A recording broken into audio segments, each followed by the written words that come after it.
네. 안녕하십니까. 이번 주에 벽암록 제88칙입니다. 88칙은 현사 사비선사의 세 가지 병을 든 삼종병이라고 그 유명하고 독창적인 그 주제가 있죠. 우리가 지난번에도 운문선사의 그 병과 약에 대해서 공부를 했습니다만은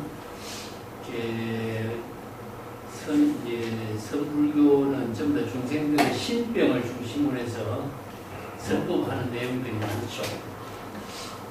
병과 약을 동시에 모두 다 떨쳐버려야 한다. 그래서 약병 상치, 그렇죠? 지난주에 공부했는데 이번 주에는 역시 현사 사비선사도 역시 설봉의 제자입니다. 현사 설봉 문화에 대단한 인물들이죠. 그런데 설봉선사하고 현사선사는 스승하고 나이 차이가 한 10살 정도 차이밖에 안 돼요. 이게 설봉의 문화에서 가장 나이가 많은 제자 중에 한 명이 들어가요. 그렇기 때문에 설봉의 문화지만은 사실상 현사선사는 설봉 문화에서도 나이도 많고 또 뛰어난 안목도 갖추고 다른 제자들보다도 또 독창성을 지니고 있는 유명한 선생입니다. 인재의 우이진인도 비판하기도 하고 현사 어록이 3권에 전하기도 하고 있습니다. 그 현사 설봉의 문화 가운데서 이제 지난주에 우리가 공부했던 문헌선사가 있죠. 문헌선사가 설봉의 문화에서 가장 이제 두각을 나타난 제자인데 그 문선사보다도 나이는 상당히 많아요. 그래서 오늘은 현사선사의 그 3종 3가지 병에 대한 교문을 하는데 그 3가지 병에 대해서 문선사가 또 이렇게 설법을 곁들여요. 그렇기 때문에 이제 현사선사하고 문선사의 법문을 오늘 동시에 같이 공부하게 되어 있습니다. 그 3가지 병은 무엇이냐면은 우리가 이제 본칙에서 한번 먼저 읽어보고 갈게요. 교재 550페이지입니다. 벽암록 제88칙은 현사 사비화상이 수행성들에게 3가지 병든 사람을 제시해서 선문답을 본문을 제시했어요. 기머거리, 맹인, 엉어리 이 3가지 장애를 가진 사람들에게 어떻게 불법을 설해야 할 것인가 하는 문제죠. 그런데 여기서 우리가 좀 오해를 하면 안 될 것이 기머거리라고 해서 그냥 일반 장애인 그 이야기하는 거 아닙니다. 여기서 또 맹인이라고 해서 일반 맹인을 이야기하는 것도 아니고 덩어리라고 해서 덩어리 장애인을 말하는 것이 아니고 여기에는 이제 불법을 바르게 알지 못한 중생의 병을 3가지로 정리한 거죠. 기가 먹은 사람, 또 안목이 없는 맹인, 그리고 바른 법을 설하지 못하는 덩어리. 이 3가지 병이 궁극적으로 중생의 신병을 말합니다. 이게 정법의 안목을 갖추지 못한 중생이 이 3가지 병을 지니고 있는 것을 예를 들어서 3가지 병을 지닌 수행자, 이 3가지 병을 지닌 사람을 어떻게 불법을 깨달아서 치료해야 할 것이냐 하는 문제를 삼중병인이라고 하는 법문으로 제시한 겁니다. 이걸 잘못 이해하면은 신체적인 병 든 사람들에 대한 어떤 오해나 차별로 이해할 수 있을 것 같아서 내가 미리 이야기하는 겁니다. 자, 현사화상의 대중들에게 이렇게 설법을 했습니다. 제방 총림의 천하의 모선인들이 여러 가지 중생들을, 수행자들을 제도하고 수행자들을 이롭게 하는 법문, 즉 해탈 열반의 깨달음을 체득하는 이로움을 선하는 법문. 근데 갑자기 귀가 먹은 사람, 눈이 어떤 사람, 또 말을 하지 못하는 사람, 이 3사람의 환자가 찾아왔을 때 이런 중생이 찾아왔을 때는 어떻게 지도해야 할까? 눈먼 맹인에게는 망치 방망이를 들고 훌자를 들어 보여도 그는 볼 수가 없고, 그래서 망치 방망이라든가 훌자는 본래 면목 주장자죠, 그죠? 주장자로 제시해서 주장자로서 설법해도 주장자를 본래 면목의 지혜로 깨달아 체득하지 못하고, 또 기거근이라고 하는 이제 정법의 안목을 여시아문하지 못하는 기머거리 환자에게는 이체의 방편부문의 언어로 설법해도 여시아문으로 청법을 해서 불법의 현지를 깨달아 체득할 수가 없다. 벙어리라고 하는 환자에게는 말을 시켜도 정법의 안목이 없기 때문에 출생한 지혜의 법문을 제대로 설하지도 못한다. 자, 이 세 가지 장애를 가진 사람, 이러한 수행자를 어떻게 지도해야 할까? 만약에 이 세 가지 장애를 가진 사람을 바른 정법으로 제도하지 못한다면 불법은 영업이 없는 것이 아니냐. 일체 중생을 구제하는 대불의 설법이 이 세 가지 병을 치료해 줄 수 있는 영업이 없는 불법이 된다면 이 병을 누가 치료해 줄 수 있겠느냐. 그래서 이제 이런 문제를 수행생께 제시하고 있어요. 요게 이제 현사선사가 제방의 선지식들에게, 수행생들에게 제시하고 있는 세 가지 병, 유명한 삼종병이라는 문제제기입니다. 자, 여기 삼종병에 대한 구체적인 내용에 대해서는 이제 좀 본칙에 가서 공부하겠는데, 이 삼종병인에 대해서 어떤 수행성이 현사선사의 삼종병인의 문제점을 가지고 운문선사를 찾아가요. 지난번에 우리 공부한 것처럼 운문선사를 찾아가서 이 삼종병인에 대한 법문을 청합니다. 이게 운문선사는 그대가 나에게 찾아왔으니까 절이나 하고 가라. 이 인사를 하고 가라 하니까 그 수행성이 어떻습니까? 그 말을 듣고 인사를 하고 일어나니까 운문선사는 그 주장자로 밀어붙였어요. 그렇게 그 수행성이 운문선사 시키는 대로 말을 잘 들은 사람이니까 기가 먹은 사람은 아니죠, 그죠? 주장자로 밀어붙이니까 어떻습니까? 그 스님이 뒷걸음치러 뒷걸음치러서 물러나는 거죠. 그러니까 그 운문선사 그대는 눈이 멀지 않았구만. 눈병의 환자는 아니구나. 또 다시 그를 불러 가까이 오라 하니까 그 스님이 가까이 다가가니까 운문선사가 그대는 기머거리가 아니구나. 내 말을 알아듣고 가까이 오라니까 오니까 이렇게 이야기해요. 그리고 나서 그대는 내가 한 법문의 뜻을 알았는가 하니까 그 수행생이 모르겠습니다 대답하는 거예요. 처음에. 근데 그대는 벙어리가 아니고 이 한마디를 하자 그 수행생이 깨달아 체득한 거예요. 자, 여기에서 내 말을 알아들었는가 모르겠습니다 하니까 그대가 내 말을 알아들었으니까 모르겠다고 대답하는 것이니까 그대는 벙어리가 아니다. 이게 운문선사는 이것을, 현사선사는 세 가지 병을 가지고 문제를 제기했지만 운문선사는 수행생하고 대화를 하면서 세 가지 병의 문제점을 직접 깨달아 확인하고 자신이 세 가지 병이 없다는 사실을 자각하게 했죠. 자, 여기서 본래 면목의 지혜를 깨달아 체득한 사람은 병이 없는 사람이죠. 그래서 운문선사에 설법하고 현사에 설법하고 이 내용이 완전히 좀 다른 차원에서 이 두 설법이 이루어지고 있어요.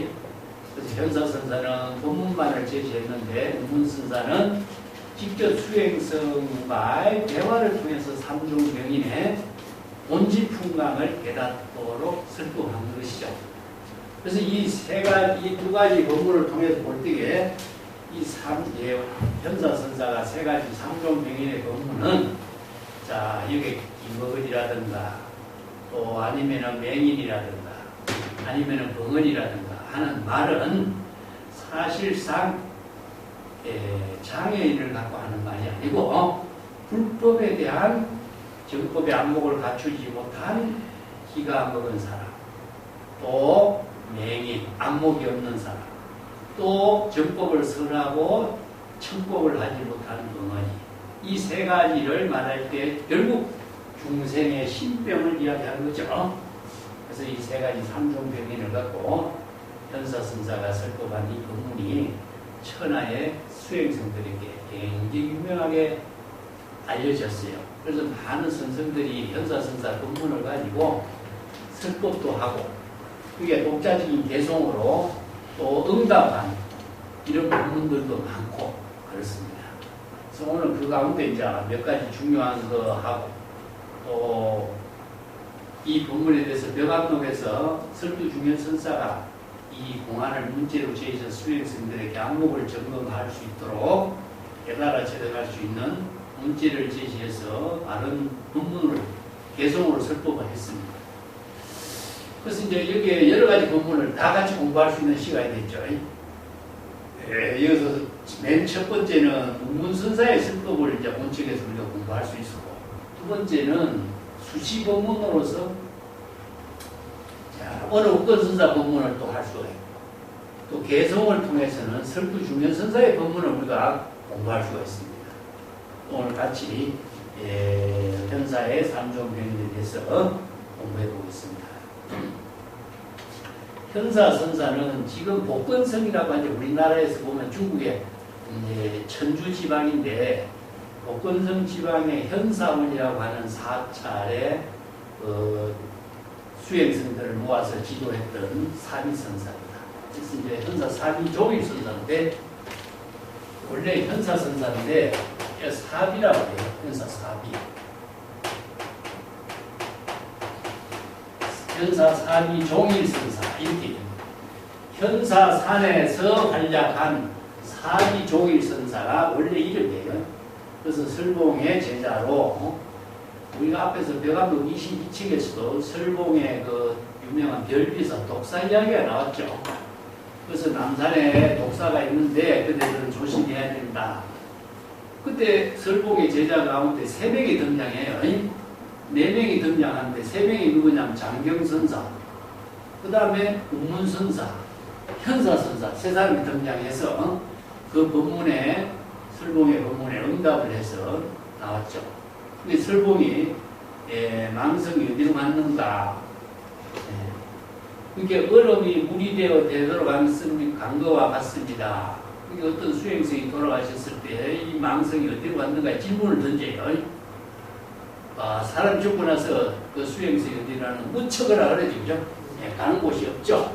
무척이라는 건데, 안목을 점검하는 겁니다. 무척이라고 하는 것은 간 곳, 온 곳도 없지만 간 곳이 없죠. 그래서 열애와 같이 무소종래 영무소구라, 가고 오는 주체가 없고 간 곳이 있다고 한다면 이거 영혼밖에 안 돼요. 이 때문에 간 곳도 없고 온 곳이 없다. 그래서 사람이 죽고 나면 어디 맞는가? 이걸 이제 수행성들에게 안목을 점검하는 문제를 제시하죠. 그럴 때 이제 얼음이 물이 되는 것과 마찬가지죠. 물과 얼음이라고 하는 것은 서로 가고 오고 하는 것이 아니죠. 그렇게 대답해요. 그렇게 현사는 물이 물로 되돌아가는 것이다. 물이 얼음이 되는 것이 아니라 물이 물로 되돌아가는 것이다. 이렇게 대답하는 거죠. 물이 본래의 물로, 물 그 자체로 되돌아가는 것이다. 이렇게 해서 이제 자취나 흔적이 없으면서도 항상 여여하게 몰종적 자취가 없는 그 경지로 이루어지고 있는 세계를 이렇게 대답하는 안목이 뛰어난 선성으로 주목을 받고 있어요. 자, 여기 오늘은 이제 본칙에 들어가기 전에 어느 uk건선사의 수시 법문을 먼저 보겠습니다.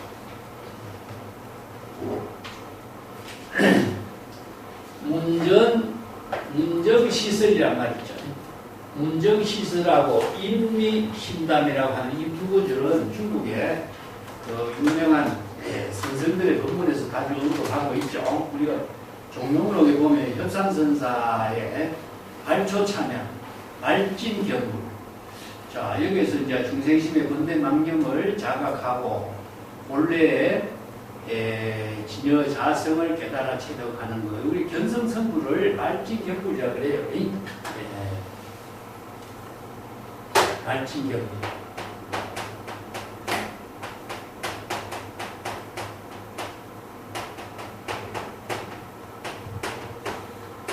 발진경불을 다른 말로 한다면 여기 본래 망령을 타파하고 본래 면목에 부처의 지혜를 깨달아 체득한다는 말이기 때문에 이 말은 이제 우리가 초발식으로 이해해야 되죠.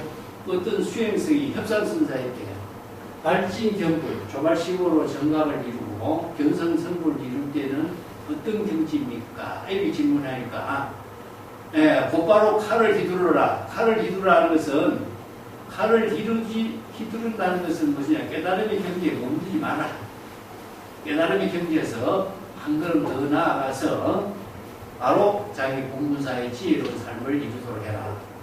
칼을 휘두르지 않으면은 새가 자기 둥지에서 머물러서 거기서 벗어나지 못하고 둥지에 안주하게 된다. 즉 향상일규의 깨달음의 경지에서 안주하고 집착하면은 깨달음의 경지에서 자기가 죽게 될 것이다. 그러니까 거기에서 칼을 다시 휘둘러서 깨달음의 경지에서 안주하지 말라. 백척간두에 진일보해라. 이런 법문을 이제 해요. 자, 이런 법문을 하니까 이 법문을 듣고 그 수행성이 석상선사를 찾아요. 석상경제선사를 찾아가서 발진경불. 자, 초발심으로 정각을 이루고 번뇌망령을 타파하고 원래 면목 부처의 지혜를 이룰 때는 어떻게 해야 됩니까? 하니까 그대가 국토가 없는데 어디에서 그대를 만나려고 하는가? 자, 여기서 본래인이죠. 본래인이라고 하는 것은 주처도 없고 각오하는 것도 없고 그 본래인이 거주할 수 있는 세계, 집, 국토 이런 곳이 없는데 어디에서 그 본래인을 만나려고 하느냐? 이렇게 이제 설법을 해줘요.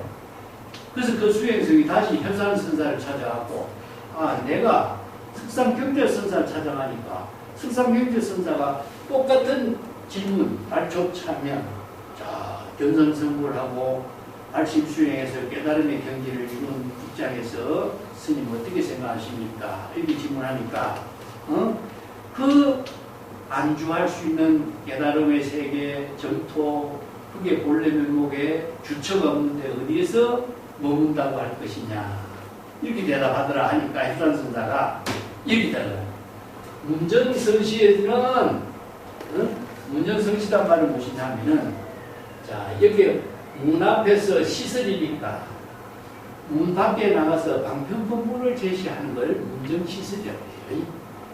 자, 자기 문이라고 하는 것은 자기 이제 본래 면목의 집이죠. 그죠?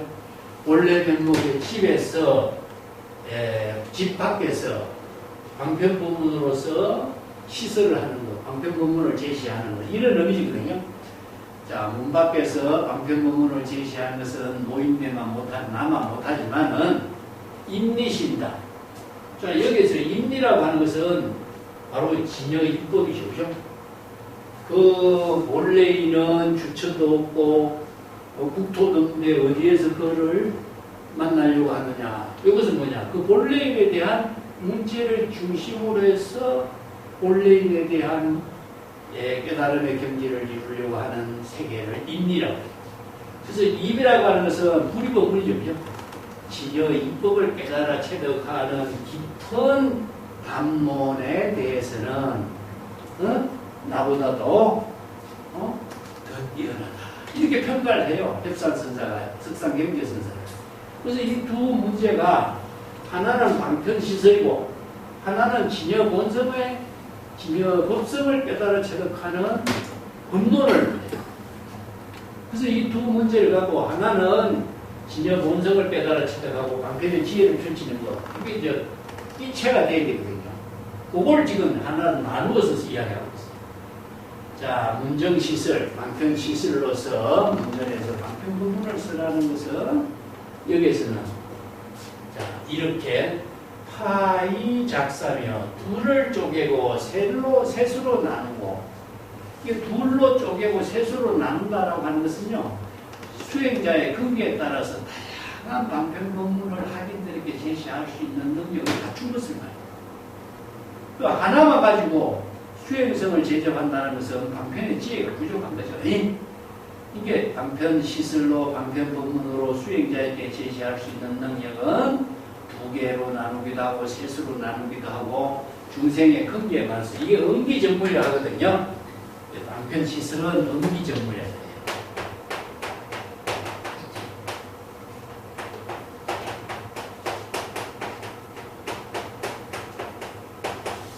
자, 수행사의 근기에 맞추어서 수행사의 역량에 맞추어서 이게 수행자를 제접한다. 이게 물이라고 하는 것은 사람이라는 뜻입니다. 이 물이라고 하는 것은 어떤 물건이 이렇게 왔는가 이런 말 쓰죠, 그죠? 이게 어떤 물건이 이렇게 왔는가 하는 것은 그 사람이 지니고 있는 이것을 전부 다 합쳐가지고 물이라고 이렇게 해요. 원래 무일물이라든가 한 물건도 없다든가 어떤 물건이 있다든가 이런 말하면 그가 지니고 있는 능력, 그 사람이 지니고 있는 정법의 안목에 부족한 능력을 여기서는 이제 물이라고 해요. 그렇기 때문에 총체적으로 물이라고 한다면 사람을 지칭해요. 그 사람이 지니고 있는 능력이 무엇이냐? 바로 정법의 안목입니다. 그래서 이제 응기정물 가지게 물은 보통 중생이나 사람, 수행자를 말합니다. 이 수행자의 근기에 맞추어서 수행자에게 맞는 법문을 제시해 주는 것, 이런 의미죠. 그렇기 때문에 그래서 방편 시설로서 수행자들에게 맞는 법문을 제시하려면 어떻게 해요? 두 가지로, 세 가지로 다양한 방편 법문을 제시할 수 있는 능력은 중생들을 깨닫게 하는 선생의 교화 수단을 여기서는 음정시설이라고 합니다. 그러니까 불법의 진실이라고 하는 것은 다양한 방편으로서 제시하지 않으면 불법을 깨달아 제대로 할 수 있는 방향과 방법을 모르거든요. 법은 본래 언어가 없지만 법을 깨닫게 하기 위해서는 방편 법문의 언어를 제시해야 돼요. 그래서 방편의 언어를 통해서 깨닫고 방편의 언어를 잊도록 해주는 법문이 바로 방편 법문이다. 그래서 그 방편 법문을 제시하는 것을 시설이라고 해요. 우리가 뭐 공사를 할 적에 시설이라고 쓰죠. 그래서 문정시설이라는 것은 방편 법문을 제시하는 것을 시설이라고 해요.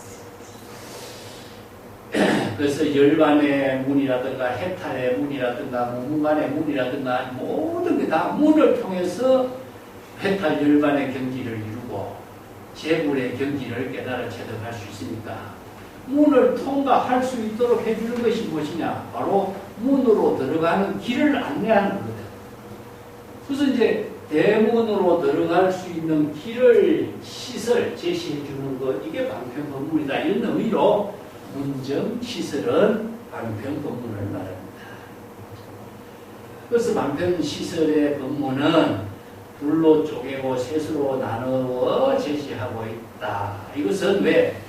여시설법으로 해서 진여의 심을 제시하는 것인데, 방편 법문을 다양한 방편 법문으로 제시하지만은 방편 법문은 임시로 해놨잖아요. 임시로 방편 법문을 했겠지만은 엄기정 중생의 근기, 수행자의 근기에 맞춰서 그 중생에게 맞는 방편 법문을 제접한 것이기 때문에 이 방편 법문은 실체가 없죠. 그렇기 때문에 자취는 한 적도 남기지 않냐. 그래서 세존이 49년 동안 설법했지만 전부 다 방편 법문으로 제시했기 때문에 언어의 자취나 흔적, 자의식으로 대상 경계를 분별하는 언어가 없어. 그래서 종일 설해도 설한 것이 없다. 이렇게 얘기하는 거예요. 왜냐? 시적 인연에 맞추어서 중생의 병에 맞춰서 병을 치료하는 법문을 했는데 병을 치료하면은 병하고 치료하는 약하고 모두 다 한꺼번에 없어지잖아요.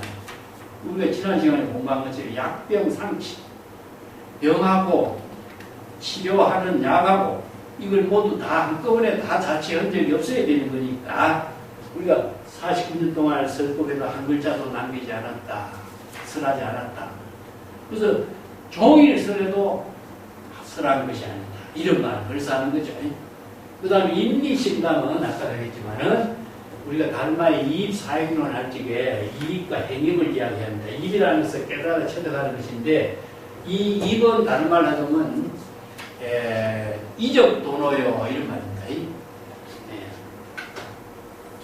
이는 바로 진여 법성을 2,400년 문별 이런 말이 했죠, 그죠? 이는 진여를 말합니다. 진여 법성을 이라고 해요. 진여 법성이 지혜로 작용하는 것을 살아. 시절인연의 지혜로 작용하는 것. 그래서 진여 법성의 지혜 작용을 이렇게 표현해요. 이 때문에 진여 법성을 깨달아 체득하는 것을 인리라고 하죠. 이렇게 진여 법성을 깨달아 체득하도록 도로 견성하도록 설법하는 법문이 뭐냐? 신담, 깊은 지혜의 대화. 이게 신담이죠. 자, 이기 때문에 진여 법성을 깨달아 체득하는 진여법을 깨달아 체득하는 깊은 단문을 깊이 나누는 것. 이것은 7,8혈. 자, 7, 7 구멍, 8 구멍 이런 뜻이죠. 그죠? 이건 뭐냐? 다양하게 펼쳐져 갖고 두루두루 펼쳐지는 것을 말해요.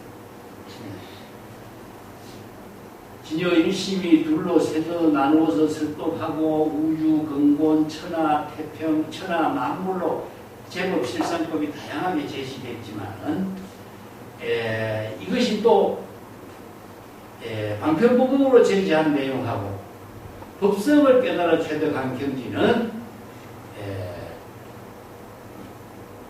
7, 8 뭐 여러 가지 그 교과에서 진여 입법에 대해서 법성, 진성을 깨닫도록 논리적으로 연구하고 강설을 하는 것이 다양하게 있거든요. 예를 들어서 뭐 제1이라든가 일로 열반문이라든가 이런 이제 법문들을 다양하게 깨달아 체득할 수 있는 법문을 다양하게 펼쳐나가는 것을 이렇게 7별, 8별 이렇게 7,8별 이렇게 다양하게 전개해 나가는 것을 그렇기 때문에 이것은 방편법문하고 진여 본성하고 이것은 이제 수행자적인 입장에서 깨달아 체득할 수 있는 지혜를 제시하고 있다. 노자에도 보면요. 도는 1에서 1은 1을 낳고 1은 3을 놓고 3은 4를 놓고 이런 말 쓰잖아요. 그래서 3은 일체 만물을 낳는다. 자, 이것은 1은 무엇이냐? 그러면 도고. 도는 어디서 나오냐?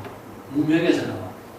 그래서 무에서 유로, 유에서 1에 2로, 3, 4로 이렇게 만물이 형성됐다.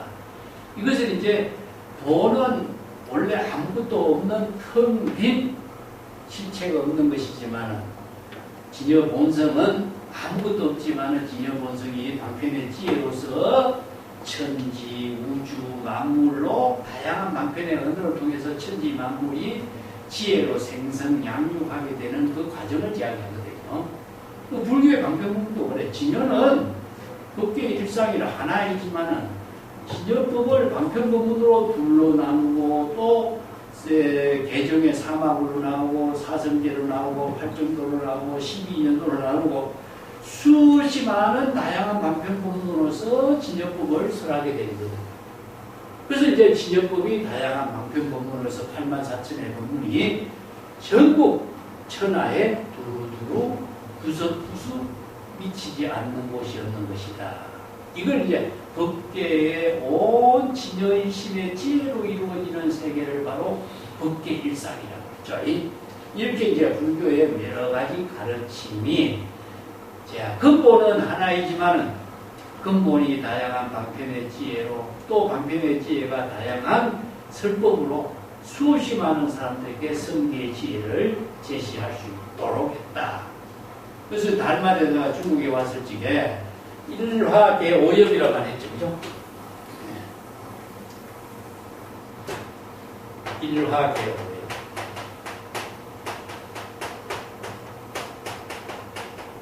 달마대사가 중국에 왔을 적에 세계 일화, 이것은 서가모니 부처님의 진여 일심의 법을 말하거든요. 진여 일심의 법이 달마대사를 통해서 5 잎으로 법의 연결이 이어졌다.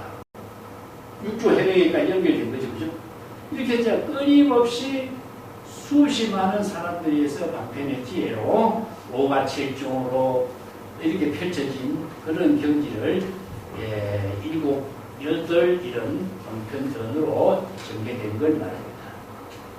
그래서 이제 일심의 지혜가, 진여의 일심의 지혜가 미세하게 달마대사 일심의 선법이 중국 전토에 5가 7종으로 펼쳐지고 또 중국이나 신라나 일본이나 세계 각국 구석구석에 수없이 많은 선성들이 배출되어 가지고 선의 문화가 다양하게 펼쳐진 것을 이렇게 표현해요. 이게 언어로 의해서 언어를 가지고 수없이 많은 한편의 지혜로 문화를 이루게 되고 또 수없이 많은 사람들이 선의 지혜의 생활로 창조적인 삶을 이루게 하는 것, 이런 의미를 가지고 이제 인리시설, 문정시설, 인리신다 이런 말로 이제 정리를 하고 있습니다. 자, 근데 문정시설, 인리신담에 대해서 진정한 선성이 자, 어떻게 해서 배출되느냐? 요 방구절이 당기 성기의 지혜 작용에 인해서 자, 요 특기는 뭐냐면은 선성이 당기라고 하는 것은 지금 성기의 지혜를 펼치는 거죠. 그래서 이제 스승과 제자가 만나서 선문답을 하게 되거나 법론을 펼치게 되거나 할 때 그걸 당기라고 해요. 당기 불량 사람을 자주 이야기했죠. 그죠? 성기의 지혜를 펼쳐질 때에 스승에게는 양보하지 않는다. 이런 말을 썼잖아요. 그죠? 그 이제 논어에 인의의 덕을 실천할 때는 스승에게 양보하지 않는다. 이 말을 빌려가지고 중국 선생들은 성기의 지혜를 스승과 제자가 선문답을 하거나 불법의 논의를 하거나 법론을 펼칠 적에는 지금 여기 자기 공부사의 지혜를 펼치는 일이 당기거든요. 그 때문에 독자적인 안목으로 독자적인 지혜를 펼치는 일에 대해서 어떻게 스승에게 양보를 할 수 있겠어? 이걸 당기라고 해요.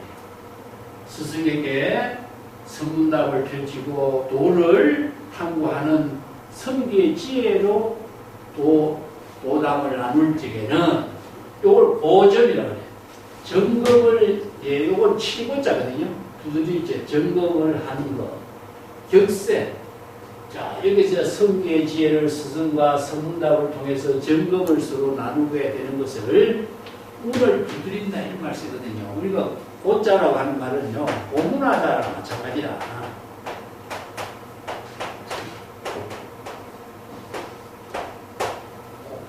화두를 고문하다라고 해요. 우리가 스승을 찾아갈 때 제자가 스승의 문을 이렇게 두드리는 거 있죠. 대문을 두드리죠. 이렇게 우리 나그네가 길을 가다가 밤에 하루쯤 정도 재고 달라고 이렇게 대문을 두드릴 적에 뭐로 두드리냐면 기와 쪽을 가고 두드려요. 안치하고 대문하고 멀리 있으니까 기와 쪽을 가지고 두드리거든요. 이걸 고문하잖아요. 문을 두드리는 기와 조각이라는 뜻이에요. 자, 여기서 스승의 점검을 받으려고 제자가 스승에게 성기의 지혜를 가지고 선문답을 하는 것도 이게 문을 두드리는 거예요. 그 스승의 안목을 점검받기 위해서 스승의 문을 두드리는 것이 바로 고문하자, 문을 두드리는 건데 우리가 화두를 고문하자고 해요. 이게 스승, 우리 참선 수행할 적에 공안을 점검하고 고문하다라고 하는데 이 화두를 참고할 때에 바로 성기의 지혜를 깨달음으로 열게 되는, 문을 열게 되는 거거든요. 그래서 이제 스승의 점검을 받고자 문을 두드리는 기와 조각처럼 스승에게 성기의 지혜를 나눌 때에는 격세, 금세, 현관하라. 격세는 쳐부시다. 뭘 쳐부시겠냐? 금세, 현관을 쳐부서라. 금세, 현관이 말이죠. 자, 이게 이제 금세라는 것은 금으로 만든 쇠사슬이에요. 금으로 만든 열쇠입니다. 우리가 보통 집에는 금으로 만든 열쇠가 없죠? 네? 전부 다 철로 만든 열쇠는 있죠, 그죠? 열쇠를 전부 다 쇠로 만들잖아요. 쇠로 만든 열쇠인데 이게 금으로 만든 열쇠는 무엇이냐 하면은 이거는 이제 중생의 열쇠고 금으로 만든 열쇠는 부처의 열쇠예요. 그렇기 때문에 깨달음의 경지를 음세현관입니다. 깨달음의 경지의 현관. 보통 깨달음의 경지를 황금에다 비유하거든요. 해탈 열반의 경지를 금에다 비유하는데 금에 빠져서 거기에서 벗어나지 못해 사람들이. 쇠는 그냥 보통 대수롭지 않게 생각해서 이렇게 버릴 수가 있는데 금처럼 소중하게 여기면은 거기에 빠져가지고 거기서 벗어나지 못하는 거죠. 그래서 이제 깨달음의 경지를 금세 현관입니다. 현관이라고 하는 말을 우리가 입구에 들어가는데 사찰의 입구에 들어가는 현관이라고 하죠. 이게 모든 사람들이 깨달음의 관문, 무문관처럼 문이 없는 관문, 깨달음의 문 여기에 들어가는데 이것이 황금으로 이루어진 문이다. 황금 열쇠로 이루어진 문이다 하는 것은 깨달음의 경지가 바자의 지혜를 이룬 황금과 같은 현관인데 황금이다 보니까 사람들이 황금에 전부 다 집착을 해서 거기에서 벗어나지 못하는 거예요. 그래서 깨달음의 경지인 황금 열쇠로 이루어진 현관도 쳐부시고 그것까지도 초월할 수 있는 사람이 되야 된다. 황금이라고 거기에다가 귀중하게 생각하고 깨달음의 경지를 소중하게 생각하고 거기에다가 자칫 흔적을 남기고 거기에 집착한다면 아무리 훌륭한 스승의 정덕을 받는다고 할지라도 결국 깨달음의 경지에서 속박되어서 또다시 종사병 항상 이거의 함정에서 벗어나지 못하는 중생이 된다. 이런 말이죠. 그죠? 그래서 이게 금세 현관이라든가 이런 말이 선생들이 황금으로 만든 쇠사슬에 자기 자신을 얽어맨다 이런 표현이에요.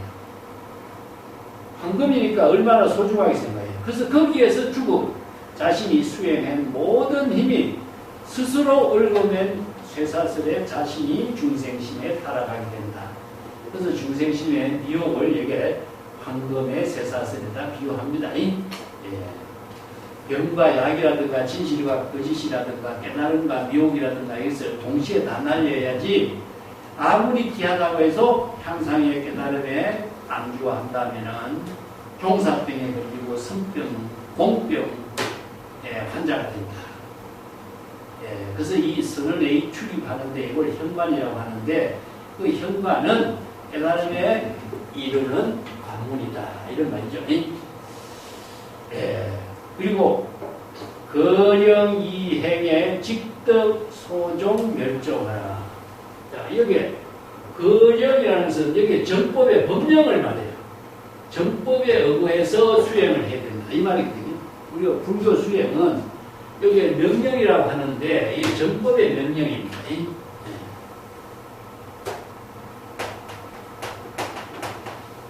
정법의 명령에 맞추어서 여법하게 수행해야 된다. 이런 말을 이렇게 써요. 거령이라는 말씀입니다. 정법에 의거해서 여법하게 수행을 해야 법령에 의거해서 이런 말과 똑같습니다. 그 다음에 자치나 흔적도 소멸을 해야 된다. 그러니까 금세의 현관도 없애는 것처럼 여법하게 정법에 맞춰서 수행을 하면 곧바로 자치나 흔적도 모두 다 남기지 말아야 한다. 이런 말이죠. 그죠? 그래서 자치나 흔적이라는 것은 궁극적으로 수행을 통해서 깨달아 체득한 여러 자치나 흔적. 깨달음을 얻었다고 해서 깨달음의 경지에 안주해버린다면 거기에 자기가 죽어버리니까. 그래서 이제 금세 현관이나 자치나 흔적 다 없애버리라. 이걸 몰종적이죠. 몰종적. 자치나 흔적을 다 없애라. 이 공의 경계를 몰종적이라고 합니다. 언어를 서서 언어를 던져버린다. 이게 덕이 망언이죠. 나를 가리키는 손가락이라든가 아니면은 강을 건너가면 뗏목을 버려야 되는 것처럼 언어를 사용하고 언어를 깨닫고 나서는 불법을 깨닫고 나서는 언어까지 배워야 된다. 그렇지 않고서는 병을 낳고 약에 집착해서 약에 또 약병의 환자가 될 수밖에 없다. 똑같은 논리죠. 그래서 이런 문제를 이제 바른 안목을 갖춘 수행자. 여기서 왜 이런 말을 하냐면은 현사선사가 제시하고 있는 이 법문을 잘못 오해하여서 오히려 자취나 흔적을 남기지 못하면 또 다른 병이 될 것을 염려해서 이렇게 오늘 묶어준다. 설득한 거예요. 차도하라 수행자애들의 전법의 안목으로 제시해봐라. 효화 제10마처. 효화라고 하는 것은 여기에서 혼란스러운 문제는 어디에 있느냐. 이 효화란 말 잘 쓰죠. 복잡하고 혼란스러운. 자, 분명하게 우리가 이 본칙 공안에서 제시하고 있는 문제점을 분명하게 깨달아 체득해야 될 문제점이 어디에 있는가. 여기서 혼란스러운 본칙 공안의 문제점의 핵심을 어디 있는가 수행자 여러분들은 분명하게 잘 파악을 해야 이 현사선사의 삼종병행에 대한 본문의 깊은 뜻을 깨달아 체득할 것이다. 정문관자. 정문관자라는 것은 마해수라천에 이마에 있는 눈이죠, 그죠? 정문한 정법의 안목의 눈입니다. 정법의 안목의 눈을 갖춘 진정한 수행자는 이 본칙공안, 현사선사의 삼종병인의 공안을 통해서 또 바른 지혜를 깨달아 체득할 수 있도록 하라. 이런 본문을 이제 오늘 부선사가 먼저 제시했습니다. 자, 수시 본문은 이것으로 이제 마치고 교재로 한번 가볼까요? 교재 책으로 가겠습니다. 그 원문은 상당히 좀 길고 한데 본문은 우리 해석한 부분으로 보는 것이 좀 이해가 쉽겠죠? 해석한 쪽으로 보면서 책 교재로 배우고 교재 551페이지 봅시다. 아까 본칙은 한번 읽어봤습니다만 본칙을 조금 이해를 하는 설명으로 하면서 볼게요. 본칙 공안은 운문선사, 의록, 원중 거기에 인용하고 있는 내용인데 현사선사의 본문은 현사 광록 또 전등록 현사전에 전하고 있습니다. 현사선사는 복주 현사산에서 교화를 펼친 현사 사기 종일선사, 운문선사와 마찬가지로 설봉의전선사의 법을연 제자입니다. 근데 나이가 설봉의전선사보다도 한 10살 정도 차이밖에 안 됐기 때문에 현사선사는 좀 제자 가운데서도 가장 나이가 많은 제자죠. 현사 광록의 현사선사는 불법의 대의를 참고하는 문제의 본문을 단가지 전합니다. 이 삼종병인에 대한 본문들이죠. 전국 총림에서 훌륭한 선지식들이 많은 수행자들을 제접하고 중생들을 깨달음을 체득할 수 있는 본문을 제시한다고 하는데 근데 갑자기 귀머리, 맹인, 벙어리가 찾아왔을 때는 어떻게 지도해야 할까? 만약에 맹인에게는 방망이죠. 이게 망치인데 이건 종망치입니다. 종을 치는 망치를 말해요. 종망치를 들거나 불자를 드는 도구를 들어서 보여도 그는 그것을 볼 수가 없고 그래서 불자라든가 망치라든가 하는 것은 그 주장자 같은 것은 본래 면목을 상징하는 도구죠. 그렇기 때문에 자신의 본래 면목의 지혜를 방편 도구로 언어를 사용하는 것과 같이 제시하고 있는 것이기 때문에 이걸 본래 면목으로 표현해요.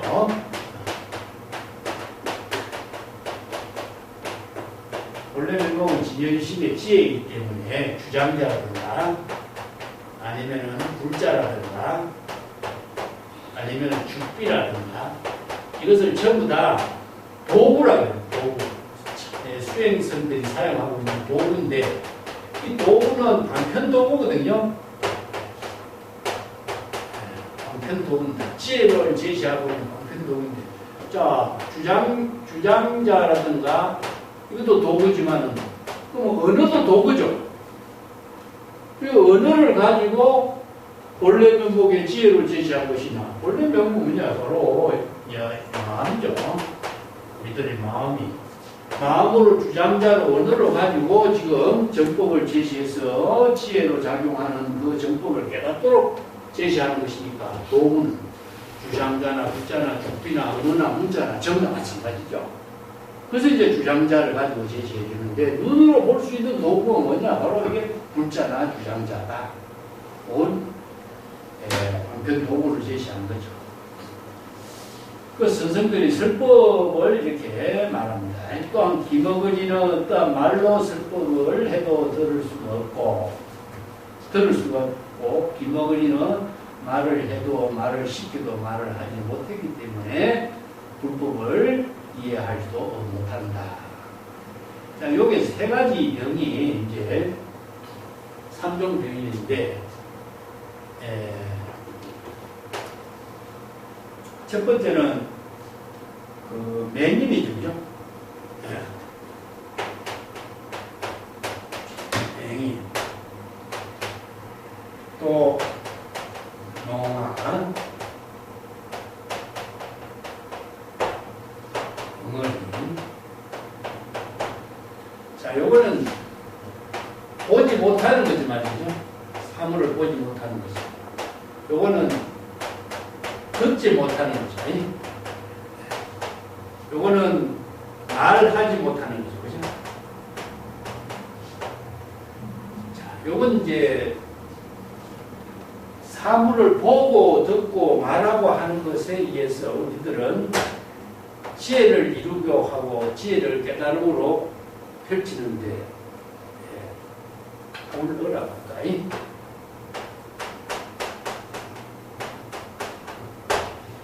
요 문제점을 갖고 이제 제시하고 있어요.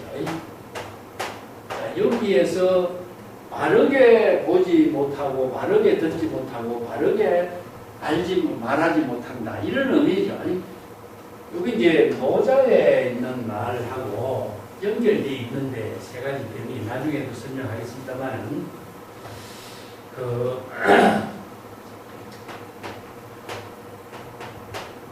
오색을 맹이는 못 보죠, 그죠?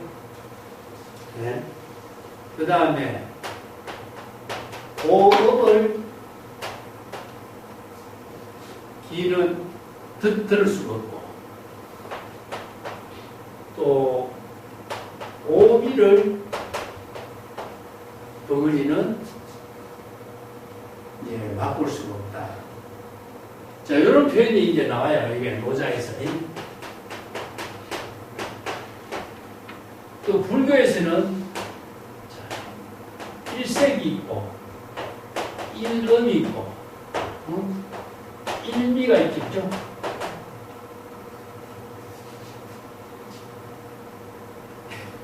이런 표현들이 있죠. 그죠? 일색은 뭡니까? 일색하고 일음하고 일미는 진여일심의 지혜고, 오색과 오음과 오미는 중생이 사물에 집착하는 거죠. 그죠? 5가지 색깔의 눈을 혼란시키고 눈을 망치게 하고, 5가지 음악은 귀를 혼란하게 하고 귀를 망치게 하고, 5가지 맛은 입을 혼란하고 그래서 입을 망치게 한다. 그래서 이제 오색하고 오음하고 오미와 연결되는 것이 뭡니까? 이건 중생심이죠. 중생심에서 진여일심으로 되돌아가는 법을 설하는 것이 이제 이런 법문들이죠. 요게 이제 이걸 맹인을 다 붙인 거예요. 맹인. 자, 오색에 떠든 사람이 맹인이고, 오음에 빠진 사람이 누구냐? 덩어리고. 오미에 뜬 사람이 바로 입을 망친 사람입니다. 이런 의미죠.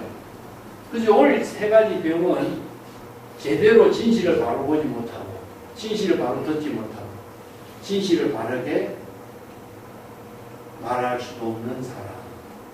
이게 뭐냐? 중생을 이렇게 표현해요. 그래서 요거 세 가지 병을 삼종병이라고 하는데 이 화두의 출처의 근본은 내가 볼 적에는 노자에 있습니다. 그래서 이제 이 내가 노자의 14장에 나오는 구절하고 이것을 어떻게 연결이 딱 되는 거예요. 그래서 이 노자의 말을 토대로 해서 현사성사가 이 삼종병인의 화두를 제시해서 수행승들에게 중생심으로 모든 형색에 집착하는 중생심, 소리에 집착하는 중생심, 맛에 타락하는 중생심에서 벗어나서 이 병을 스스로 치유할 수 있는 능력을 제시해 준 거예요. 불교에서는 우리가 바로 일세, 이름, 일미죠. 예. 그런데 불교에서는 전부 불이법문으로 이루어진 거죠. 그죠? 불이법문의 지혜를 부족함으로 해서 이런 중생심의 모든 병을 치료하는 지혜를 제시하고 있는 거죠. 근데 노자에서는 불교와 같이 이런 논리가 없어요. 근데 이런 문제점을 제시하고 있어요. 이게 모든 문제점이 이런 것을 이걸 활용을 해서 이런 법문을 만든 것이다. 이렇게 저는 판단해보고 있습니다. 그래서 현사선사가 세 가지 병이 있는데, 자, 맹인, 병언이, 또 기먹의 이 사람에게 어떻게 불법을 깨달아 체득할 수 있도록 해야 할까? 자, 여기서 맹인에게는 그 불자를 제시해서 보여줘도 알지 못하고, 기먹의에게는 설법을 해도 알지 못하고, 자, 이 병언이에게는 말해도 말을 할 수가 없고, 이 삼종의 병을 어떻게 제접해서 이 세 가지 병을 치료해서 불법을 깨달아 체득해야 할까? 이게 화두로 만들어진 거죠. 그래서 일체 중생을 구제하는 불법에 가르치고 일체 중생이 했다는 열반의 경지를 유도로 해주는 법문인데, 만약 이 세 가지 병 환자들에게서 많은 법을 깨달아 체득할 수 있는 방편법문이었다면은 불법은 영험이 없는 것이 아니냐. 일체 중생을 어떻게 구제한다고 할 수 있겠느냐. 이런 문제로 수행성들에게 문제를 제시하는 거죠. 그래서 각자의 눈과 귀와 이 6번으로 경문각지에서 인식하고 있는 대상 경계를 모두 다 초월해서 이 중생의 모든 병을 치료할 수 있는 지혜를 깨달아 체득할 수 있는 능력을 갖추도록 이 문제를 제시한 거죠. 그것을 전물이생이라고 그래. 중생을 제접하고 중생을 이익되게 했다 이익되는 이 법문을 제시한 것입니다. 그 전국의 총립에서 많은 수행자들이 중생들에게 이 설법을 한다지만 이 세 가지 환자에게 어떻게 설법에서 이 세 가지 병을 치료하는 법문을 하고 있는가? 이걸 이제 전국 천하의 총립의 선생들에게 이 문제를 현사선사가 제공해 주고 던진 거예요. 그래서 이제 많은 선생들이 여기에 대해서 각자 독자적인 안목으로 개성을 설하기도 하고 운문선사가 설법하기도 하고 이렇게 나오는데, 여기서는 운문선사의 설법이 이 벼강경에서는 문제로 지시된 거죠. 그래서 현사의 법문하고 운문선사의 법문하고 합쳐서 한치 공안으로 제시했습니다. 자, 551쪽 밑에 봅시다. 기먹은이는 말로 설법에 들을 수 없고 병언이는 말을 씹지도 못하고 세 가지 병을 가진 사람을 어떻게 제도해야 될까? 자, 그래서 552쪽에 넘어갑시다. 이 공안에 대해서 원호 기본선사 빈창은 이렇게 얘기합니다. 현사화상이 제시한 세 종류의 장애자, 삼종병인을 맹인, 기먹은이, 병언이 이렇게 병든 사람으로 오해해서는 안 된다. 유마경에 눈으로 사물을 보아도 맹인과 같게 하고 귀로 소리를 들도 기먹의와 같게 해야 한다라는 법문이 있어요. 이 법문이 어디 있냐면은 제 작품에 나오는데, 저기 가섭존자가 걸식을 할 때 그대는 평등심을 잃고 걸식을 탁발해서는 안 된다. 마을에 부자촌에만 가서 걸식을 해도 안 되고 부자촌, 가난한 촌 그 구별을 하지 말고 평등심을 가지고 걸식을 하라. 그리고 나서 이런 법문을 유마가 해준 거죠. 예, 눈으로 어떤 사물을 보아도 맹과 같고 귀로 소리를 들도 기머거리와 같다. 같이 해라. 그러니까 전혀 분별 차별심을 일으키지 마라 그랬거든요. 자, 요 말을 일세, 일음, 일비가 되도록 해야 되는데 오세, 오비가 되도록 하면 어떻게 되죠? 차별 분별심이 떨어지는 거죠. 그래서 이런 법문들이 불교에도 있어요. 예. 근데 노장자의 법문에, 예, 이 현사는 노자의 법문을 갖고 이제 활용한 것 같아요.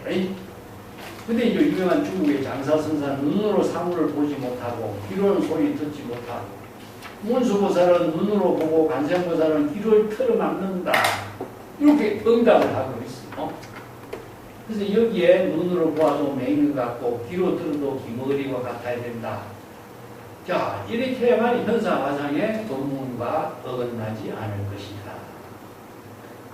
자, 중생심으로 소리를 듣고 사물을 보고 좋고 나쁜 감정이 일어나면 불심으로 언제나 번뇌, 망령, 희노애락, 마음을 평기운 무심의 경지에서는 일체 감정, 차별심이 일어나지 않는 것이 바로 불법의 가르침이죠. 산에 울리는 메아리와 같이 듣고자 하는 마음을 익히지 않는다. 들리지 않는 것이 아니고 더더욱 치사 성격에 가는 차별, 분별심, 좋고 나쁜 그 감정, 그런 자아의식의 차별심에 타락하지 않는 것, 이런 무심의 경지를 맹인과 같고 번거리와 같다. 현사는 당시 안목 없는 선생들을 다른 선사들의 언행으로 흉내내고 불법의 근본을 알지 못하는 사람들을 눈먼 환자, 다른 선사들의 좋은 법문을 흉내내는 사람을 기머거리 환자, 독자적인 방편의 지혜가 없이 불법을 설하지 못하는 사람을 덩어리 환자, 이렇게 비유한 거예요. 그 아양성이라 그랬죠. 설법을 하지 못하는 사람을. 현사의 삼종병에 대해서 법문은 삼종의 신체 장에 대한 편견으로 오해하기 쉽고, 또 법문의 내용도 잘못 이해하면 그렇게 이해할 수 있는데, 이 법문의 내용을 신병으로 파악해야 됩니다. 많은 중생심으로 영이 든 수행성들을 지적하고 있는 거죠. 그래서 많은 수행성들이 참선 수행으로 문제를 참고하고 있으면서 바른 지혜의 안목을 갖추지 못했을 때 이 성병의 환자가 되는 것을 이렇게 지적하는 거죠. 자, 553쪽에 봅시다. 조당집이나 선으록에는 많은 선생들이 수행자들에게 법문하는 가운데 이 공안을 제시해, 현사선사가 삼종병원의 공안을 제시해서 학인들의 안목을 점검하는 법문을 쓰라고 있는데, 본칙이 어떤 수행승이나 운문선사에게 이 공안을 제시하고 있는 법을 제시했죠. 운문선사는 그대가 이 공안의 핵심을 알고자 한다면 먼저 절을 하라.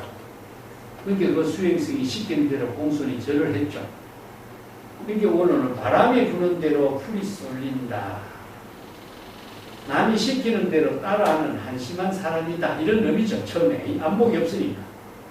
그 스님이 절을 하고 운문선사는 주장자로 그를 미리 치니까 그 수행승이 주장자에 따라서 그 자기 몸도 밀려나가고 또 끄니까 끌려 들어오고, 그래서 주장자는 본래 면목을 대신해서 지혜로 작용하는 도구죠. 그 질문한 수행도 자신의 근본을 상실하고 본문을 망각하는 것을 주장자가 이제 운문선사가 질타하고 있죠. 그 스님이 이제 운문선사가 주장자를 밀자 주장자를 보고 뒷걸음치고 또 이러한 행동을 보고 주장자를 보고 몸을 피하는 것을 보니 그대는 눈먼 녀석은 아니구먼 이렇게 지금 여기 눈앞에 사물을 직접 보고 자신이 해야 할 일을 할 줄 아는 사람이다. 그게 다시 그 수행성을 가까이 보라고 하니까 그 수행성이 또 문 사장 앞으로 다가가니까. 근데 그러면 본래인은 대답하고 본래인은 김어거니가 아니다. 이렇게 하니까 자 몸뚱이가 알아듣는 것이 아니라 본래인이 알아듣기 때문에 김어거니가 아닌 사실을 알아듣죠. 근데 그러한 사실을 정작 깨닫지 못했기 때문에 공문선사가 직접 체득하라고 지시한 논문이죠. 자, 여기에서 그들은 원래 주인공이 김어거니가 아니라는 사실을 알았는가 이렇게 다그칠 때 모르겠다고 대답하고 모르겠다고 대답하는 한마디에 그대의 본래인 역시 거니가 아니다라고 하니까 그때 자각하게 된 거죠. 자, 여기에서 중생이 보는 세계는 대상 경계를 보는 세계는 오색으로 보는 거예요. 오색으로 보고 오음으로 보고 다 오미로 보는 거예요. 이거 뭐냐? 대상 경계가 있는 거예요. 다섯 가지 색깔이 어떤 색깔이 있습니까? 청색, 황색, 백색, 적색, 뭐 붉은색. 이거 다섯 가지 색깔이 있죠. 이게 차별상이 나타나는 거예요. 다섯 가지 음은 뭐죠? 궁, 상, 각, 시, 우. 이게 오음이에요. 이 소리가 다섯 가지 나와요. 오미는 뭐죠? 쓴맛, 단맛, 신맛, 매운맛. 이렇게 오미가 나오죠. 이게 다섯 가지는 전부 다 자신의 자기 마음대로 생각대로 인식하는 몸으로 오는 대상 경계가 되죠. 그래서 몸과 마음이 대상 경계를 보는 거고 일색은 뭐죠? 바로 하나니까 일심의 지혜죠. 그래서 이제 중생으로 보는 세계는 이러한 병이 생기고 일심의 지혜로 보면은 이 병이 낫는 거죠. 그래서 이제 불교에서는 이것을 자 일색이라든가 이름이라든가 일미라든가 이런 법문으로서 이 병을 치료하는 법을 분리 법문으로서 하고 있어요.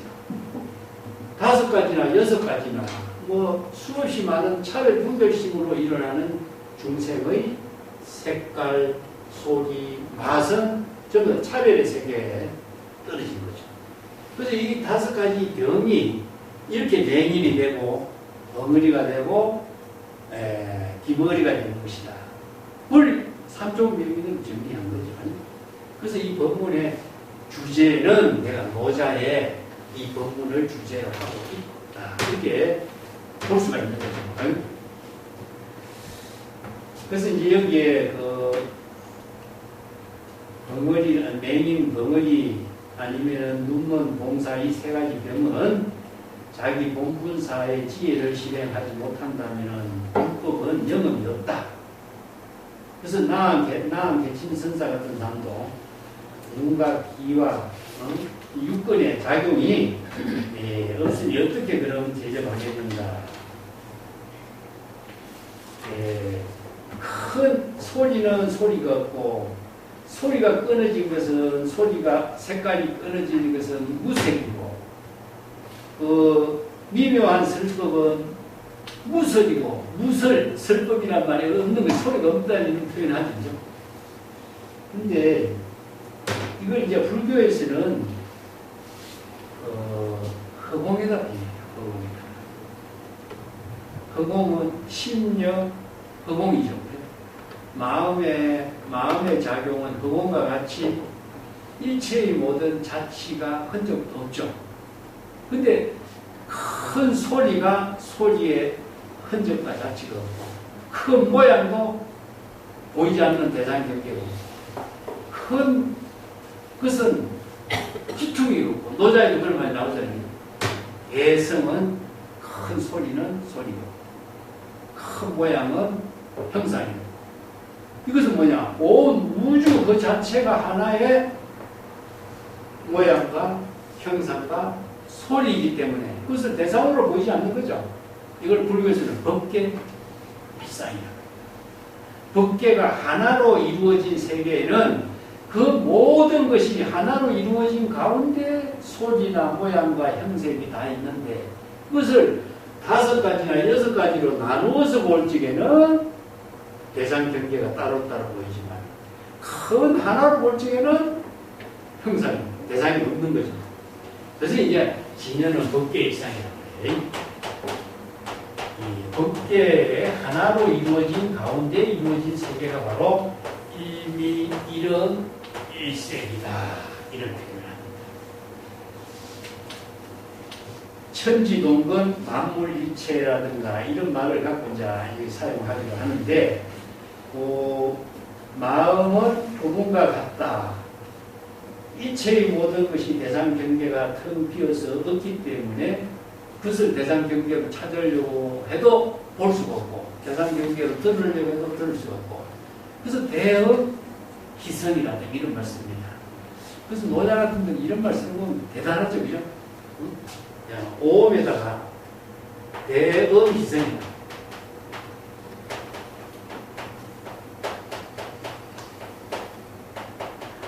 큰 소리는 소리가 없는 거예요. 큰 소리는. 그래서 이제 희뜸자연이라고도 써요.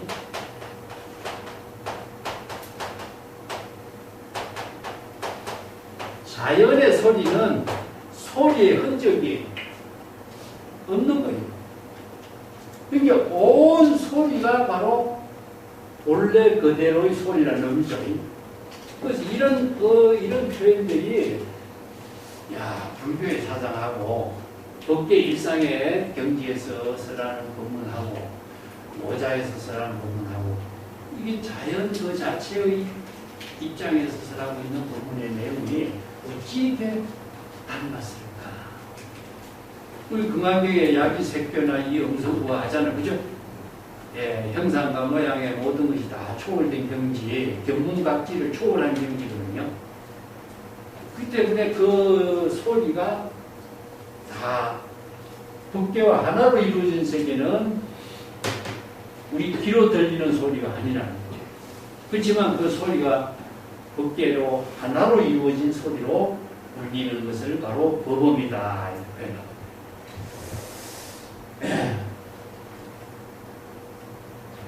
어디까지는 553쪽이야. 553쪽 밑에까지 읽었죠. 자, 그럼 554쪽으로 읽어봅시다.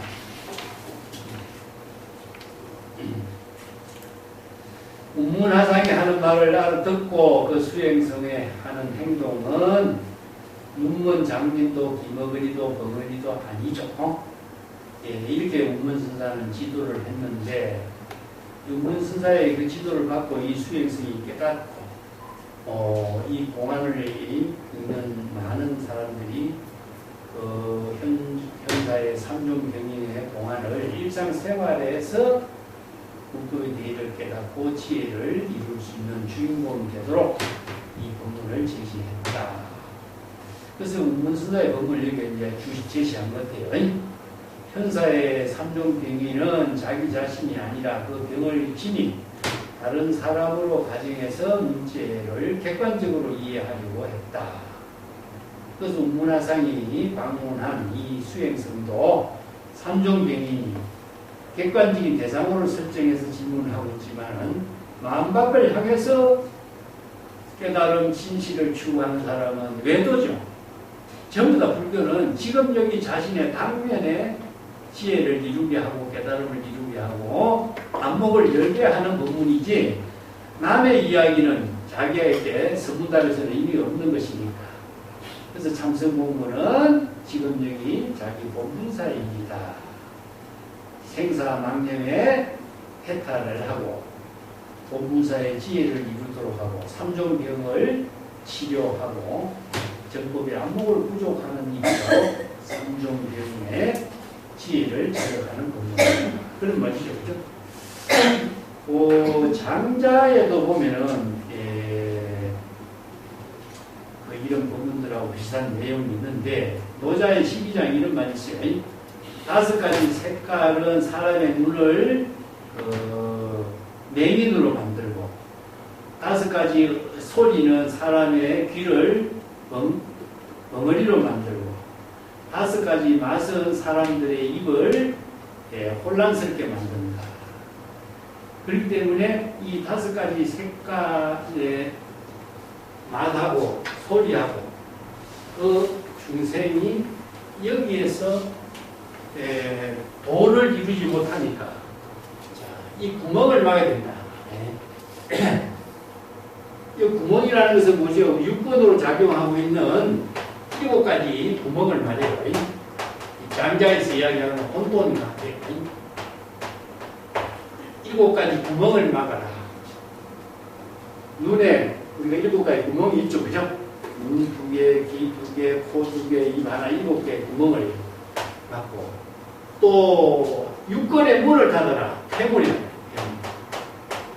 유권의 문을 닫아야 바로 이 병에서 벗어나게 됩니다. 그러니까 이 3종 병인의 치료법하고 노자에서 제시하고 있는 법문의 무의자연의 도를 이루는 치료법하고 같죠?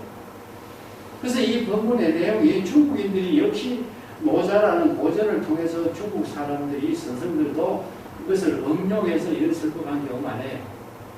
근데 똑같은 내용의 법문이, 비슷한 내용의 법문이 보장론이라고 하는 책이 있어요. 보장론이라는 책이.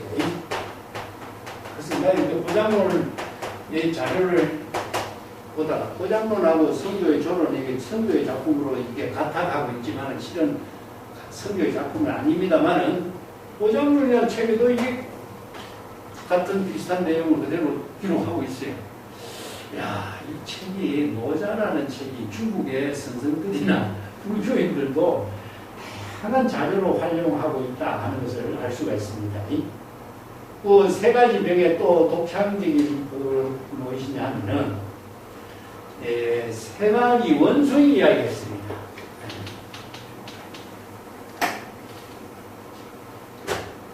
이 3가지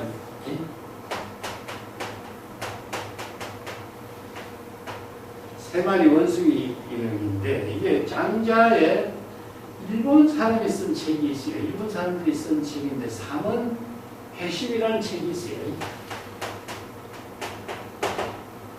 3마리 원숭이를 등장시켜가지고, 장자의 이야기를 연결해가지고 이렇게 하고 있는 이야기인데, 우리가 일본의 유명한 도쿠가와 이에야스 니꼬에 가면 3마리 원숭이 조각이 있죠. 도쿠가와 이에야스 이제 일광이라고 하는,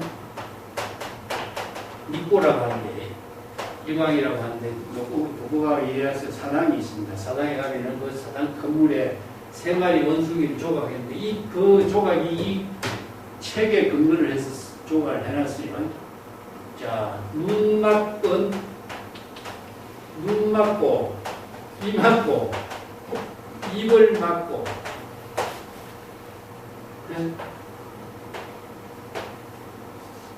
이 3마리 원숭이 조각을 해놨습니다. 자, 이게 뭐겠어요? 눈을 막고, 귀를 막고, 입을 막은 3마리 원숭이가 되어야 자신이 도를 이루는 거예요. 이런 이야기가 전부 다 노자의 사상에 근거를 두고 이런 이야기들이 전부 다 연결되어 있죠. 이제 일본 사람들이 처세술에서 이걸 3마리 원숭이를 중심으로 해서 나오고 노장자의 사상에 근거를 두고 이런 이야기를 하고 있습니다. 그래서 이 현사의 3종 병인도 이러한 눈 막고 귀 막고 입 막은 그 환자의 치료법을 3종 병이 문법의 지혜로서 치료할 수 있도록 제시하고 있다. 이렇게 보면 되죠.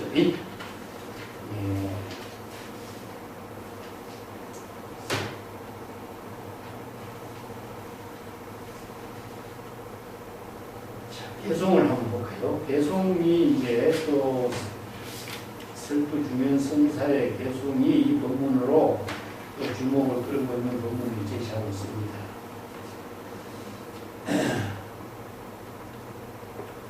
현사의 개송 원문까지 원문하고 볼게요. 맹농음악. 맹농음악 하는 것도 이제 마찬가지로 현사 3종 병인의 3가지 병 환자를 이렇게 첫 번째 주제로 맹인, 기머리, 안은 벙어리죠. 그래서 3종 병인이 있다. 이 법문은 현사선사가 제시한 법문이다. 이걸 설두중일선사가 이 개송으로 첫 번째 제시했습니다. 그 다음에 묘절기이로다. 현사선사가 제시한 맹인, 기머거리, 벙어리 이 삼종병인을 묘절기, 묘절이라는 것은 깜깜하다. 이게 어둡다는 뜻이거든요. 깜깜하여 성기에 설두중현선사가 기머거리, 맹인, 기머거리, 벙어리 삼종병인은 성기의 지혜 방편이 완전히 끊어진 상태로 성기의 지혜가 발휘하기 이전 깜깜한 상태, 본래의 상태로 제시한 법문이다. 이런 의미죠. 이 때문에 여기서 묘절이라고 하는 말은 성기의 지혜의 방편이 끊어진 상태 이런 말이에요. 그러니까 방편 법문이 제시하기 이전이라는 것이죠. 그러니까 삼종병인에 대한 방편 법문이 없는 상태를 말하는 거죠. 그래서 이 삼종병에 대한 적절한 방편 법문이 무엇이냐? 자, 다른 말 한다면 현사가 제시한 삼종병인의 핵심은 방편이 없는 것이니까 부모미생 이전에 본래 면목이 되라는 겁니다.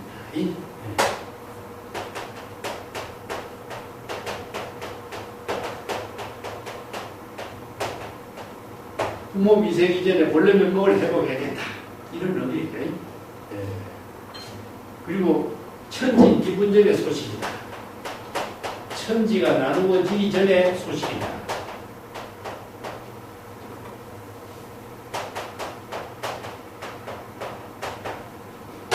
뭐 혼돈 미분전이라든가, 뭐 흑백 미분전이라든가, 조지 이전이라든가, 우리가 뭐 본래 면목의 지혜를 전부 다 부모미생 이전이 되죠.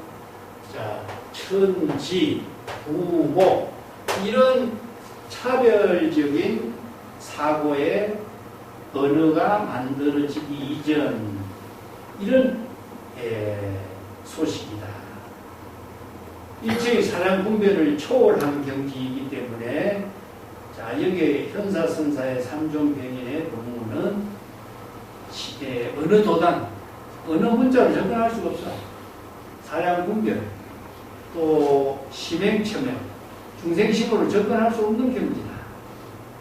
이 때문에 일체의 사량 분별과 중생심의 사량 분별을 초월한 경지에서 삼종병인을 법문으로 제시한 것이기 때문에 이 법문을 자아의식의 중생심으로 보고 듣고 인식하고 해서는 절대 이 본래 면목의 지혜, 현사선사의 삼종병인의 법문의 뜻을 깨달아 체득할 수가 없다. 각자 본래 면목을 깨달아 체득한 경지에서 감봉을 갖춘 사람만이 이 법문을 체득할 수 있다. 이런 의미죠. 이 때문에 여기에 눈 막고 귀 막고 입 막은 세 마리 원숭이 조각처럼 그 노자에서 제시하고 있는 노자뿐만 아니라 장자 천지편에서도 다섯 가지 색깔은 사람의 눈을 맹인으로 만들고 다섯 가지 소리는 사람의 귀를 벙어리로 만들고 다섯 가지 맛은 사람의 입을 흐리게 만들고 이렇게 해서 이제 전부 다 세 마리 원숭이처럼 만드는 거죠. 그래서 그 세 마리 원숭이를 이런 비유로서 이제 만드는 거죠. 그 보장론이라고 하는 책에도 이런 내용 다섯 가지 이체의 중생이 마음의 모든 망심을 다 비우고 다섯 가지 색깔에 대해 오염이 들지 말고 다섯 가지 음악에 대해서 마음의 혼란을 갖지 말고 만물에 대해서 구애를 받지 말고 삼라만상 일체의 모든 대상 경계를 다 여의도록 해야 한다. 이런 법문을 보장론에서 이게 이 보장론전 책도 내가 볼 때는 노자의 이 말을 근거로 해서 이 법문을 설하고 있는 거예요. 그래서 중국 고전이 이런 고전을 다 활용해서 이런 법문들을 정리하고 있다 하는 점을 항상 다시 한번 확인할 수가 있습니다. 다음에 천상천하의 감소감비로다. 자, 천상천하는 예, 천상천하 이체의 모든 곳 우주 전체죠. 우주 법계의 이체의 모든 곳을 두루두루 살펴보지만은 진실한 그 맹인, 진실한 벙어리, 진실한 그 기머거리 아닌 사람은 간소강비라 한 사람도 없다. 근데 그 진실한 그 벙어리, 진실한 기머거리, 진실한 그 맹인인 줄 본인이 직접 깨달아 체득했는데 그렇게 본인이 자각한 사람은 아무도 없다. 이것이 바로 우습고 통탄할 일이다. 수행성들에게 경고하는 말이에요. 스스로 이런 환자라는 사실을 자각하고 스스로 그 환자에서 벗어나려고 자각해서 깨달음을 이루도록 노력해야 되는데 환자일 때도 환자인 줄 모르고 있는 것이 너무나 안타깝다. 정말 통절한 법문이죠. 그죠? 이 중생이 중생인 줄 모르고 병이 병인 줄 모르고 있는 것이 더 한탄스럽고 통탄할 일이다. 이게 이제 설두 중해선사가 이런 법문을 수행성들에게 하는 거예요. 참 기가 막힌 법문을 해놨어요. 그죠? 설두의 송도가 그 너무나 이치에 맞는 법문이기 때문에 오늘 법원선사는 나도 그러하니 나도 삼종병인의 한 사람인 것 같고 이렇게 같이 동참해주고 있어요. 천하의 모든 사람들이 삼종병인이 아닌 사람이 어디 있느냐. 근데 세간에 살고 있는 사람들이 모두 다 삼종병이다. 아무리 눈이 밝은 이루라고 하는 사람이라 귀 밝은 사광이라고 하는 사람이라도 눈 밝은 이루라든가 사광이라는 사람들은 장자 천지편에 나오는 유명한 그 고사입니다. 이제 설두 중에 선사가 이 사람들을 언급시키고 있는데 아무리 눈 밝은 이루라고 하든가 귀가 밝은 사광이라는 사람이라든가 이런 사람들도 역시 모두 다 삼종병인이 아닐 수가 있겠느냐 이런 말이죠. 눈이 밝다고 병 아니라 환자가 아니라고 할 수 있겠느냐. 그래서 이제 그 뒤에 이루 불변 정색이요 사광 기식 현사. 그 이루라고 하는 것은 장자에 이제 나오는 장자 천지편에 나오는 고사인데 원래 이주라고 해요. 이주. 눈 밝은 사람. 근데 이게 맹자에서는 이루라고 합니다. 원래는 장자에서는 이주라고 하는데 맹자에서는 이루라고 하는 표기를 해요. 그래서 이름이 두 가지 이름으로 같이 써요. 맹자에서는 이루라고, 장자에서는 이주라고. 눈이 얼마나 밝았느냐. 백보 밖에 있는 트럭 끝까지도 눈으로 볼 수 있는 사람이 이주라는 사람. 근데 이렇게 눈 밝은 사람도 전부 다 병든 환자다. 비록 아무리 사물을 잘 볼 수 있는 눈 밝은 이루라고 하는 사람도 바른 색을 판별하지 못한다. 이게 뭡니까? 바른 색이라는 것은 자, 오색이지. 오색은 볼 수 있지만은 정색은 바로 보지 못. 정색은 뭐지? 바로 본색. 이게 사물을 대상 경계로 보는 눈 밝은 사람이지 본래 면목의 진여유심의 지혜를 이루는 일색은 보지 못한다. 이런 의미죠. 그래서 중생심으로 사물을 보는 것, 대상 경계를 보는 것을 이렇게 비유시켰어요. 그 다음에 사방이라고 하는 사람은 좌전과 사전에 나오는 유명한 사람인데 진나라 공평학대의 음악의 대가로서 얼마나 재미나면 산 너머에 이웃집에 개미 싸우는 소리까지도 다 들을 수 있는 사람이다.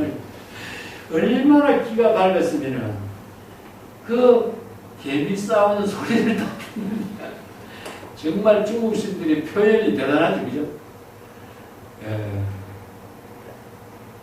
그래서 귀가 밝은 사람, 음악에 통한, 달통한 사람을 사광이라고 해요. 이 음악에 달통하고 소리를 잘 듣는 사광도 그 불법의 현지를 깨달아 체득하지 못한다. 대상 경계의 소리는 아무리 잘 들을 수가 있어도 대상 경계의 모양, 색깔은 다 잘 보고 판단하고 있어도 무명무상 전이체 이체 청황적백이라든가 색깔을 다 초월한 일색의 경지는 파악할 수가 없다. 그런 의미죠. 쟁여 독자 허창하여 어찌 염납하게 자유시다.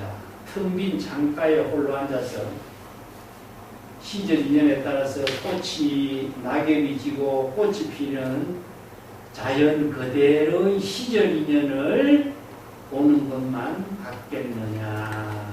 이게 지금 마지막 본문이에요. 아무리 눈 밝은 사람도 대상 경계의 사물을 볼 수 있지만은 바로 진실을 볼 수 있는 눈이 없고, 아무리 귀가 밝은 사람도 대상 경계의 소리는 들을 수 있지만은 진실된 소리는 들을 수가 없다. 이걸 바로 이제 중생의 병을 말하죠. 그죠? 중생의 병든 것을 이렇게 장자에 있는 보살들을 동원해서 써냈는데, 불법은 각자 무명무상 전이체의 경지이기 때문에 일체 계공, 제법 공상, 진여법신의 반야의 지혜를 허공과 같이 자치나 흔적도 없이 이루어지고 있는 세계는 소리로 대상으로 들을 수 없고 눈으로 대상으로 볼 수 없어요. 그런 경지는 어떻게 이 삼종병인의 치료를 할 수 있겠느냐는 거죠. 그렇기 때문에 신물법신은 마치 허공과 같다. 그래서 쓰죠, 그죠? 자, 여기서 법신의 이제 지혜를 이루는 경지를 나옵니다.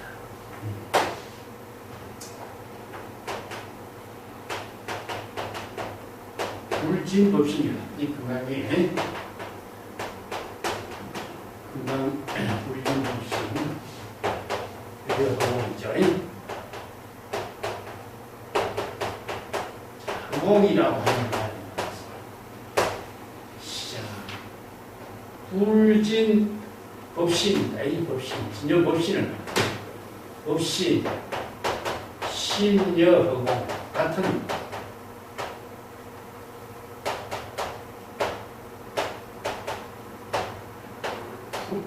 그 다음에 불여허공, 성천함,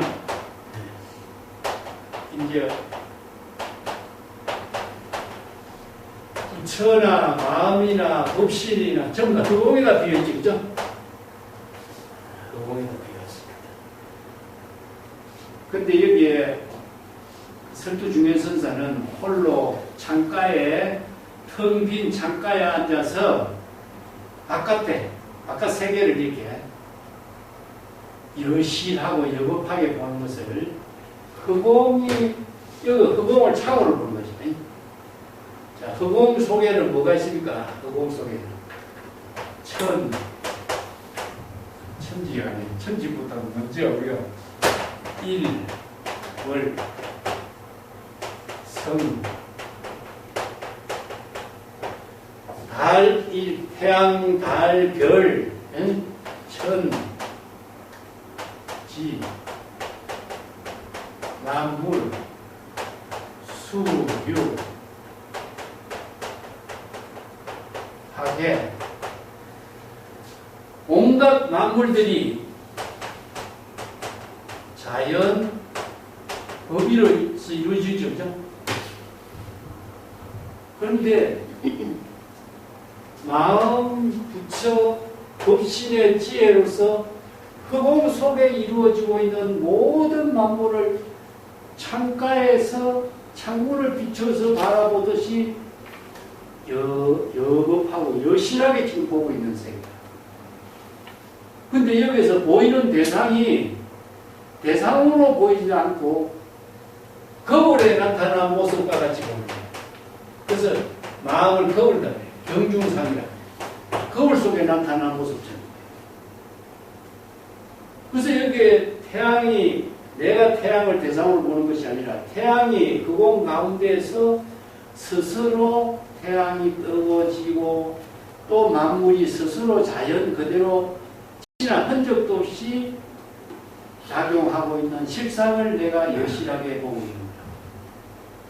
그 내 마음속에 여실하게 나타나고 있는 모습이나 허공 속에 여실하게 나타나고 있는 것이나 같은 거예요. 그래서 이제 우리가 자 일세 일음 일미로서 천하 만물하고 하나. 그래서 만법 이겨 천지농건 만물일체의 경지를 이루게 되는 그것이 바로 일체의 모든 대상 경계를 초월해서 일심의 지혜를 이루게 하는 경지를 설법합니다. 그래서 이게 법신의 지혜는 그 공이 가고 오고 하는 것은 아니잖아요.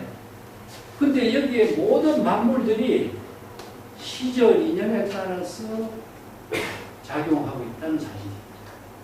누구의 힘에 의해서 이루어진 것이 아니라 각자 자체의 생명의 작용으로 이루어지고 있다는 사실입니다. 그것이 바로 일심의 지혜, 진여일심의 지혜와 만물과 하나로 이루어진 경지다. 그 세계가 바로 열의 재물, 법신의 세계다. 대상 경계로 보이는 세계가 아니라는 뜻입니다. 그래서 보이지 않는 것을 보려고 하는 것도 아니고 들리지 않는 것을 들으려고 하는 것도 아니고 붙잡으려고 하는 것을 붙잡으려고 하는 것도 아니고 이런 것이 다 놓여진 상태에서 창가에 앉아서 가만히 앉아서 보지도 않고 듣지도 않고 얻으려고도 하지 않으면서도 그대로 다가오는 거예요. 다가오는. 그래서 이제 내가 보려고 하면은 이거 중생이 되는데 보여지는 것은 뭡니까? 보여지는 것이 나와 하나가 될 때는 바로 삼매의 경지예요. 그래서 여기에 마음이 거울과 같다. 자, 이게 거울과 같다는데 거울 앞에 거울이 사물을 보려고 안 하는 거잖아요. 거울 앞에 사물이 저절로 왔다가 사라지는 것이지 거울이 사물을 보려고도 하지 않고 사물을 보내지도 않고 오라고 한 것도 아니잖아요. 거울을 우리의 마음에다 비유한 거예요. 이것이 바로 만법 이료의 세계다. 그런 경지가 되어야 대상 경계를 초월해서 일체의 만법과 자기와 하나된 경지의 지혜로운 삶을 이룰 수가 있다. 그런 뜻입니다. 자, 그래서 그 뒷구절이 나오죠. 부운 한해야마 무와 무공철조로다. 자, 또 한마디 본문을 더 했어요. 수행자 여러분들은 내가 한 말의 본문의 뜻을 알겠는가? 시절 인연의 본문사로 이루어지는 이 경지를 깨달아지도록 하겠는가? 무공철추로다. 구멍이 없는 철추다. 이 구멍이 없는 철추는 무공철추는 본래 면목을 비유해요. 어처구니가 없다. 어처구니가 없는 것이나 구멍 없는 철추나 마찬가지다. 손잡이 방편 도구가 없다. 이게 일체의 언어 문자가 다 초월된 경지다. 그 스스로 본래 면목의 지혜를 깨달아 체득해야 할 경지다. 삼종 변인 공안도 중생심의 사량 분별 어느 문자를 초월한 경지에서 진여일심의 지혜로 법신의 지혜를 부족해서 깨달아 체득해야 된다. 그런 의미로 이제 설두중의 선사가 이 부분을 마무리 짓고 있습니다. 자, 오늘 여기까지 합시다.